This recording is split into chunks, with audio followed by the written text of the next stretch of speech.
The Great Smoky Mountains National Park is a world-renowned natural wonder. Established in 1934, the park spans over 800 square miles and includes some of the tallest mountains in the eastern United States. The park is home to an incredible variety of plant and animal life, and its stunning scenery attracts millions of visitors each year.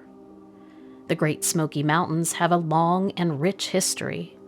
The park's namesake, the Great Smoky Mountains, are actually a part of the Appalachian Mountains, which stretch from Newfoundland, Canada, to Alabama in the United States. The highest peak in the Smokies is Clingman's Dome. It's on the border of Tennessee and North Carolina, and it rises to a height of 6,643 feet. This national park was once home to Native American tribes, such as the Cherokee, but the European settlers began arriving in the late 1700s, and by the early 1800s, the region was being logged extensively. In order to preserve the area's natural beauty, Franklin Delano Roosevelt stepped in and established the Great Smoky Mountains National Park in 1934. This national treasure is both a beautiful wonder as well as home to many unknown and unexplained mysteries. On September 21, 2009, Park Ranger Nancy had an encounter with something she couldn't explain. It was early morning around 7 a.m. when she started her usual rounds checking on the park and greeting visitors. Driving down Newfound Gap Road north of Cherokee, North Carolina, she saw a large animal crossing the road about 200 yards ahead of her. When she got closer, she realized it was a wolf-like creature, but not a wolf like she was used to seeing.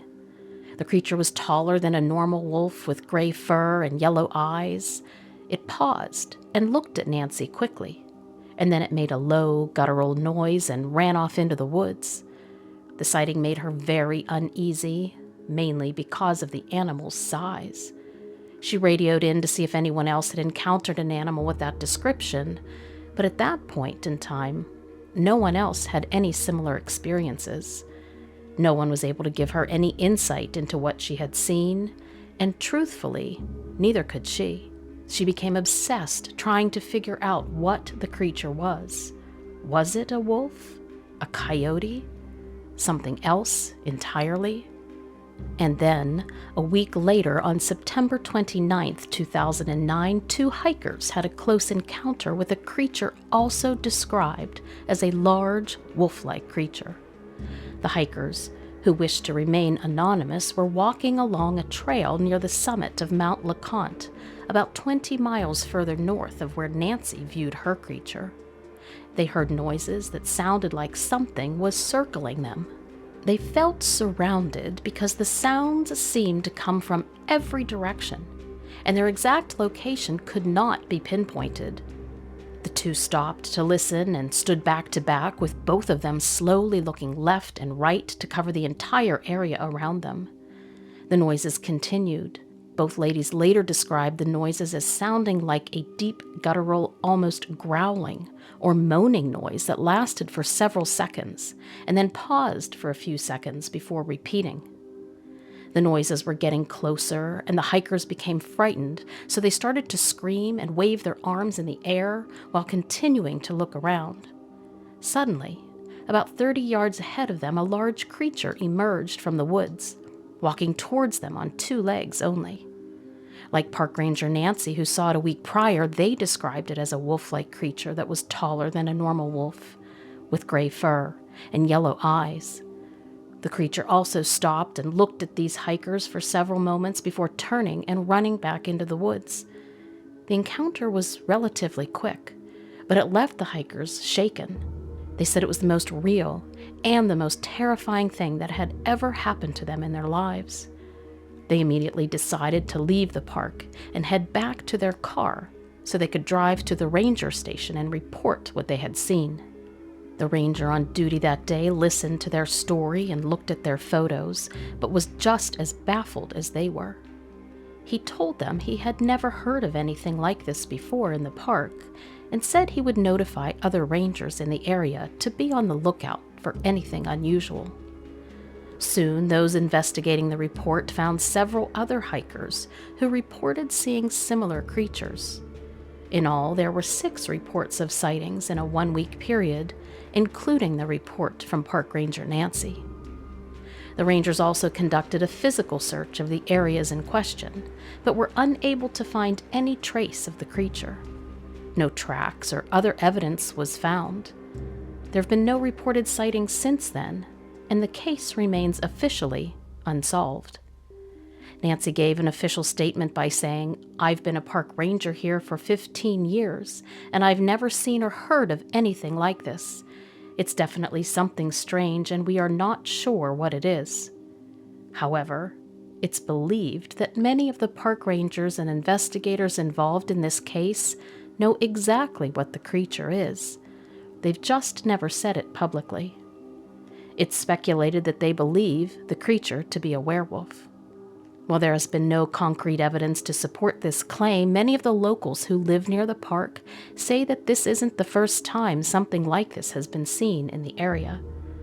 They claim that there have been sightings of a similar creature dating back to the early 1800s. One thing is sure, whatever those park rangers and hikers saw in 2009 was definitely something out of the ordinary. And while we may never know for sure what it was, the possibility that it could be a real-life werewolf still lingers in the minds of those who heard the stories. Overall, there are many theories that abound as to what these creatures could be. Some say they are wolves that have migrated down from Canada, while others believe they may be a new species of a wolf-like creature that has yet to be authenticated. There have also been reports of similar sightings in other parts of the country, including Michigan, Wisconsin, California, Ohio. Basically, every state in the U.S. encounters have been documented. Whatever they are, these elusive creatures remain a mystery, and they continue to baffle both experts and eyewitnesses alike. It's estimated that the Great Smoky Mountains are believed to have been created between 200 and 300 million years ago. The mountains are part of the larger Appalachian mountain range, which extends from Canada in the north to Alabama in the south. The Smoky Mountains are the oldest mountains in North America, and the name Smoky is used to refer to the natural fog that's often low-hanging over the mountains, thus giving them the look of being filled with smoke. An interesting thing to note about the Smoky Mountains is that they are a lively home to over 100 species of trees and 60 types of animals. They are also home to the world's largest population of black bears. In fact, it's estimated that there are about 1,500 bears living in the park. Because of the large bear population, the park rangers who work in the Smoky Mountains are very aware of the bears and their habits. One of the jobs of a park ranger in the Smoky Mountains is to educate visitors and campers, and to inform them that it is of the utmost importance that they are careful and diligent when they're hiking or camping. They have to make sure not to leave any food out that might attract the bears, or any other animal for that matter. Jennifer and her friend Alyssa were visiting the Smoky Mountains for a long weekend in mid-summer of 2011. They both worked as elementary school teachers in Roanoke and were looking forward to a few days of hiking and camping along the Blue Ridge Parkway. They were even planning to bring back some souvenirs for their students, along with maps and pictures of the things they saw. Overall, they had planned their trip well and had packed all of the necessary supplies, including bear spray, which they had read on numerous occasions was absolutely necessary. So that morning, Jennifer picked Alyssa up and they drove a few hours from their homes in South Roanoke, Virginia, down to the mountains. They made it to the park and set up their tents in a campground near one of the trails they liked. They decided to get straight to it. They immediately changed into their hiking clothes, laced up their boots, and shouldered their backs. They had packed sandwiches and snacks, water bottles, and the bear spray. They were ready for anything, or so they thought. The first day went off without a hitch. They hiked up to one of the overlooks and took in the beautiful scenery. They saw some deer along the trail and got pictures of the view and a few good animals as well. They talked about how the pictures would never quite catch the beauty of the mountains the way the human eye can see. And the way they felt being there was amazing. Finally, after a long day of hiking, they went back to their campsite, made a campfire, and cooked dinner. They were so tired from the hike that they ended up going to bed early. They cleaned everything up, but it soon became apparent that they had forgotten to take some very important steps to ensure their safety. In the middle of the night, Jennifer was awakened by a noise outside her tent. She slowly unzipped the flap of the tent and quietly peeked her head out. The moon was bright enough for her to see, so she didn't need her flashlight. To her surprise, she saw the image of a large black bear just about 15 feet away from her, facing away from her tent and sniffing and rummaging through their things that they hadn't locked in the car. However, the animal looked emaciated, almost thin for a bear, sickly, not the way she would expect a normal, healthy black bear to look. And then another detail hit her in the gut. The animal was walking on its back legs only and sniffing around their campsite, picking things up and smelling them. Jennifer knew that she needed to stay calm and not make any sudden movements. She had read that scaring a bear could provoke an attack, and obviously that wasn't anything she wanted to happen. So very slowly and carefully, she reached for the bear spray and took it out of the tent pocket just inside the door next to her, where she had put it so that it would be accessible. She had wanted to be absolutely ready if anything had tried to get into their tent. She then slowly backed into the tent and quietly zipped up the flap. She then woke up Alyssa and whispered to her, telling her what was happening. Alyssa was instantly wide awake and terrified, but Jennifer assured her that they would be okay if they just stayed quiet. They both stayed very quiet, huddled down in their sleeping bags, and didn't leave the tent until morning.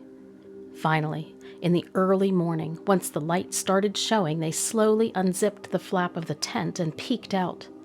They thanked God that the animal was gone, but as they looked around their campsite, they saw that it had overturned their cooler and eaten all of their food. They knew they were now a target, that animals now thought of their campsite as a food source, and they had to get out of there ASAP. They packed up their campsite, threw their remaining water on the campfire, and quickly left the area. When they got back to their car, they saw a park ranger in the parking area and told him about the encounter with what they said looked like a sickly black bear. Jennifer was sure to mention to the ranger how it looked thin and sickly and how it had been walking around on its hind legs. She asked him if there was such a thing as a rabid bear or a bear with some kind of a disease that could cause this to happen. The ranger's face got very serious as he told them that they had done the right thing by getting out of there as fast as they could. He told them that there had been similar reports of similar things happening in other areas of the park, and that they were dealing with a very serious situation. The ranger told them that they were dealing with a werewolf. Jennifer and her friend Alyssa couldn't believe what the ranger had just said. In fact, they were shocked. Shocked not only at the information, but that the ranger would admit such a thing to them. His telling them was so over the top that they actually didn't know whether to believe him or not. But he was adamant that that's what they had seen, that it was definitely a werewolf, and that leaving the area probably saved their lives. He told them that there had been other reports of a similar creature in the area recently and that they were actively looking into it. He then looked at them intently and asked them not to repeat what he had just said to any other park employee, that he would never admit to telling them what he just did. He explained that he had been instructed to keep the info internal, but he just couldn't, in good conscience, keep the information to himself and not help save visitors. Jennifer and Alyssa thanked the ranger for his warning and continued to their car, where they quickly left the park. They both looked back at the ranger as they drove away, still in disbelief of what he had told them. The ranger's story was so out of what they were expecting to hear that they had a hard time believing it at first. But as they thought about their encounter, they realized that the ranger must be telling the truth. They had seen something that wasn't normal, and that the rangers sharing the truth with them had probably saved their lives and the lives of anyone else he told. Since that encounter, Jennifer and Alyssa have done some research on werewolves, and they've come to believe that they do exist. They also made it their mission to warn others about the dangers of these creatures, and although they haven't had any personal encounters since that fateful night in the park, they remain vigilant and always on the lookout, just in case.